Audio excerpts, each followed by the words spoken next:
Susan Ahn Cuddy was small in stature but big on making an impact. A Korean American, she succeeded in breaking down barriers at a time when the United States was rife with racial inequalities.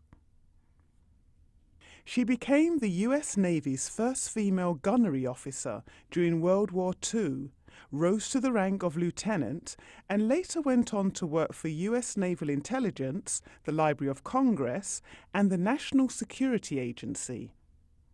Born in Los Angeles on January 16, 1915, she was the eldest daughter of Helen Lee and Dosan Ahn Chung-ho, a prominent Korean independence leader. He was always in Shanghai, in China somewhere, working for the independence of Korea. Cuddy's father had a tremendous influence on her life. She was inspired by his leadership, but also by his willingness to allow his daughters a measure of independence, a rarity among typically conservative Korean families. The way we grew up under a sense of freedom.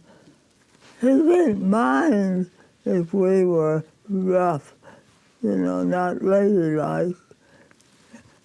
And that was really a favor to us, because my sister and I were always going out and playing ball. It was my mother's desire that I play baseball. In fact, my mother was very much into Americanization. Despite objections from many Korean community members, Cuddy enlisted in the US Navy in 1942. It was one way to serve your family, country, and your own. Cuddy first worked instructing pilots in air combat tactics before becoming a gunnery officer and subsequently a lieutenant. Later, she became the Naval Intelligence Liaison to the Library of Congress. She then worked for the National Security Agency and had top-secret clearance on several projects for the US Department of Defense. In 1947, Cuddy married Chief Petty Officer Francis Xavier Cuddy, an American of Irish descent. Their families frowned on the union. Cuddy's mother wouldn't speak to her for 5 years. Many people of the Korean community thought that was bad. And so they didn't accept him. And it became kind of a problem to me. But I had to go on one side or the other, and I took his side.